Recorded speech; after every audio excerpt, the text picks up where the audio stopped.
Hi everybody! Welcome to week 1, Code Me Girl. My name is Amanda. This is going to be your intro to C++ in Visual Studio Code. This is going to be a basic input and output example using string and integer data types. We'll discuss those in a moment.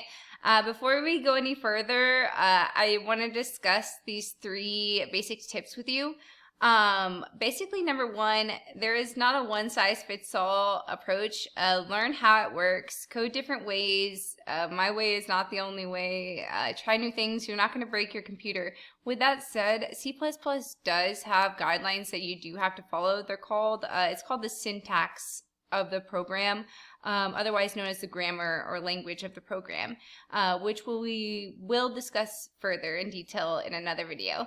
Number 2, you're basically learning a new language, except in computer language, also known as machine language. So just keep that in the back of your mind. You're literally learning a new language. 3, nobody is perfect. Even if you are a natural or you might not be a natural, basically what it comes down to is it's going to come down to you in your dedication, your passion. Just don't not try just because you don't want to. But if you don't like it, then that's a whole nother story. Then you definitely don't have to do it. Alright, so now I have my Visual Studio Code open. Let me know if you prefer for me to use the lighter format. I prefer the darker format, but just let me know what you prefer. I'm just going to call it main.cpp. That's going to allow me to run my program. It does have to end with the .cpp. For my first term, I'm going to use a preprocessor directive. Basically, this is going to be a term for you to look up in your own time, but it's going to be anything that starts with a hashtag. That doesn't necessarily mean what I'm about to use. So again, for you to look up in your own time, and for me without having to cite everything, it's going to be something for you to use. But include is a keyword.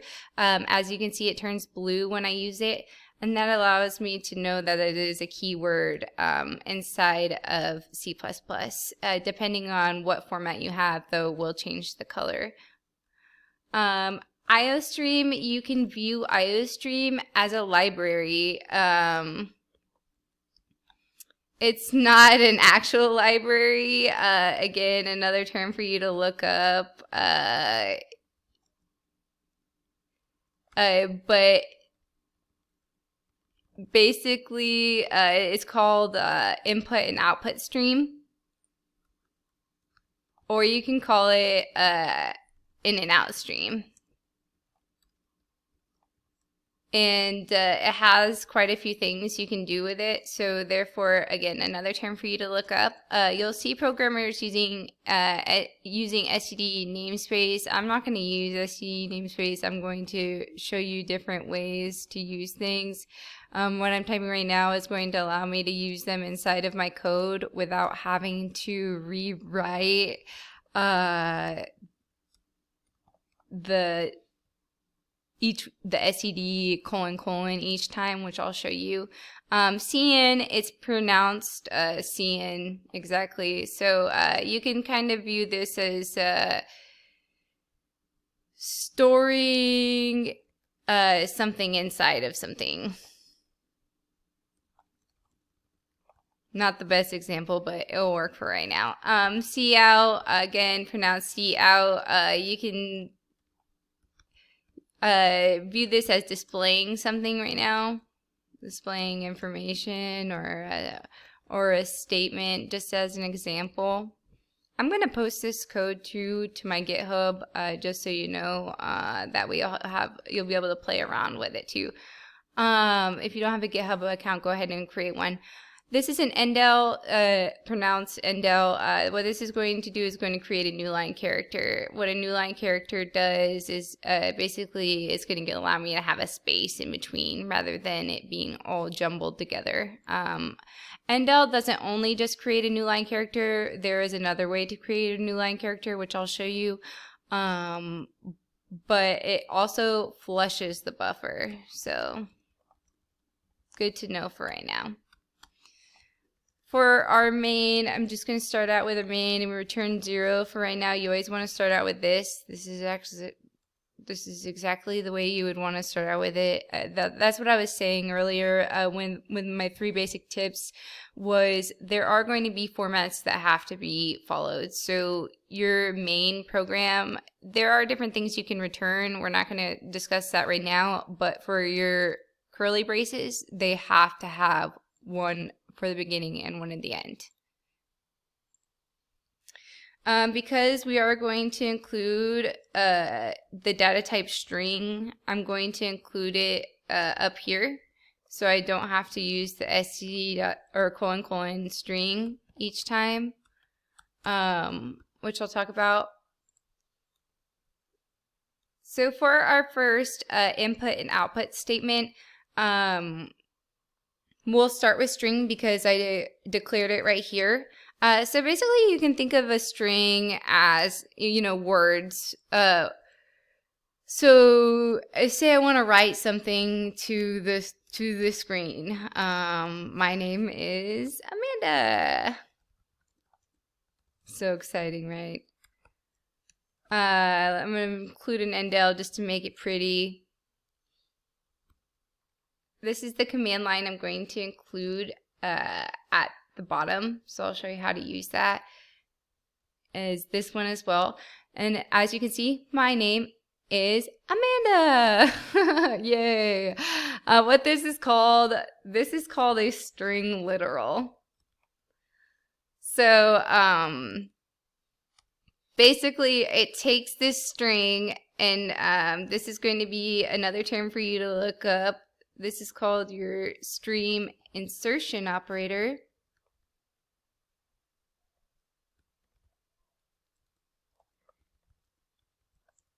And basically, what it's going to take the stream and it's going to allow it to be output to the screen. So then what I wanted to see, usually people's outputs, and you can do this if you want. This is your basic output is hello world, which is what usually everybody starts out with, but you can do whatever you like, whatever your output statement you like, you can go for it. The thing that entered my head in the very beginning was, how do you ask somebody a question though? So that's where we're going into data types. So this is a string literal because these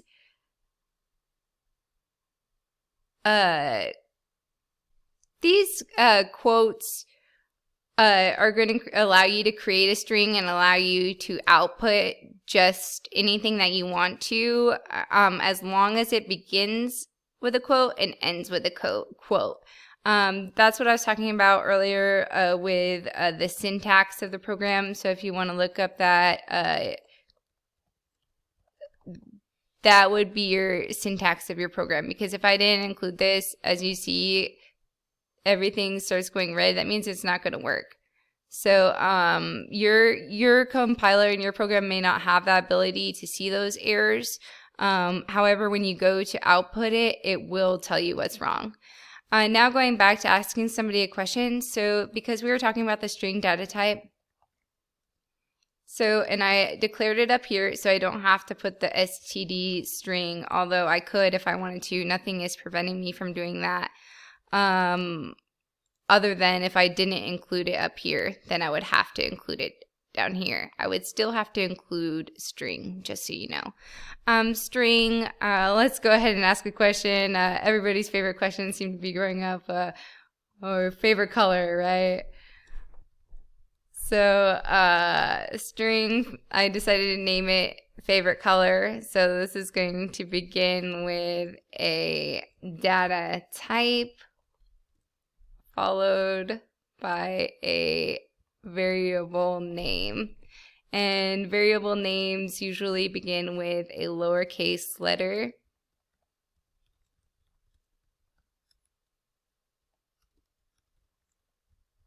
However, the next letter, as you can see, instead of adding a space, you can't have a space. So the next letter would be uppercase.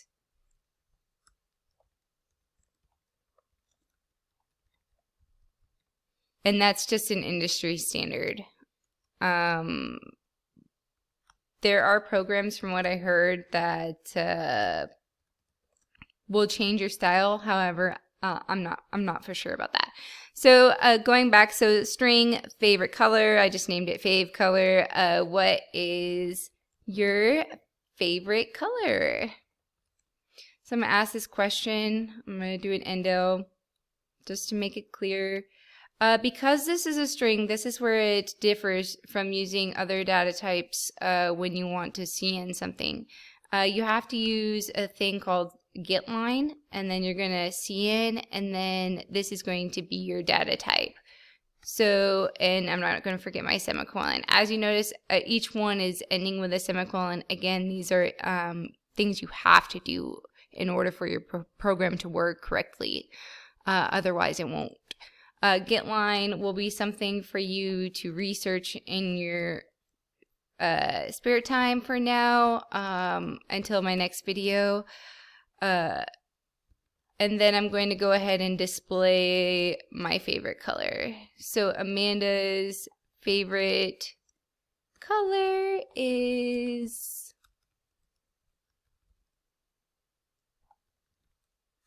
and then as you can see, so now I have my favorite color. It's going to, what it's going to do here is it's going to ask me for my favorite color, and then it's going to pull the favorite color and put it inside here, and then it's going to allow me to display my favorite color. So I'll go ahead and run the program now. What is your favorite color? My favorite color is green. Surprise! Oh, hey! Amanda's favorite color is green. Yay! For my next data type, I don't have to include anything because it's an integer. I'm going to go ahead and clear my screen just to make it clear though. An integer is going to be it's int for integer short, so a whole number, so like 7, 8, 9, etc. And as you can see again, the blue lets me know that it's a keyword. So integer, so now I'm going to ask for favorite number. Yeah, your favorite number, right? If anyone has any suggestions on what they want me to ask or code and stuff, then just let me know. And I'm more than willing to work with it. All right, so what is your favorite color? Or, sorry, number.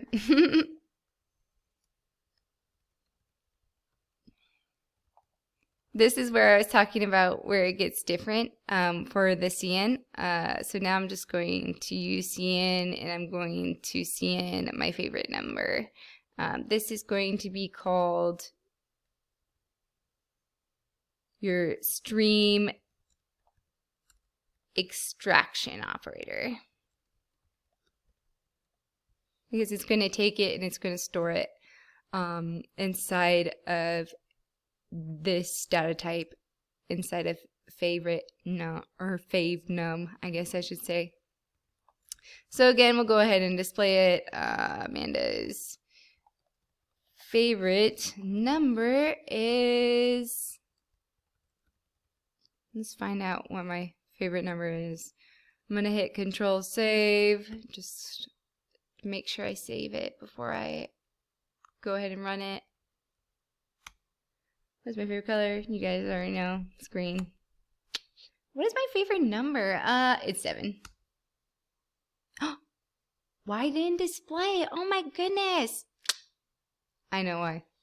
Alright, so I'm glad I did something like this because this is going to show you. So I just went Amanda's favorite number is, and then I went straight to Endel. I didn't display my favorite number. So here is my favorite number. Now it's going to pull my favorite number from the cin when it's asked for it, and then now it will display my favorite number. So I'm glad I did something like this. So again, we can go ahead and see green. Amanda's favorite color is green. What's your favorite color? 7. Amanda's favorite color is 7. Now it's showing that. Great. Another thing I want to quickly show you is when you do this, this is called the wildcard. This will pull anything in your file. If you're wanting to use a certain file, you can just type out that file and it'll work the same exact way. If you guys have any questions, let me know. Again, I'm not a robot, so I'm here to interact with you. This is my very first video. It's not the best. Hopefully they'll get better as they go. I'll have some more content for you for sure, depending on what I decide to go with next. Let me know if you have any feedback, and feel free to share and subscribe, and hopefully we'll get better as we go along. Thanks for your time, and I hope everybody has a great day.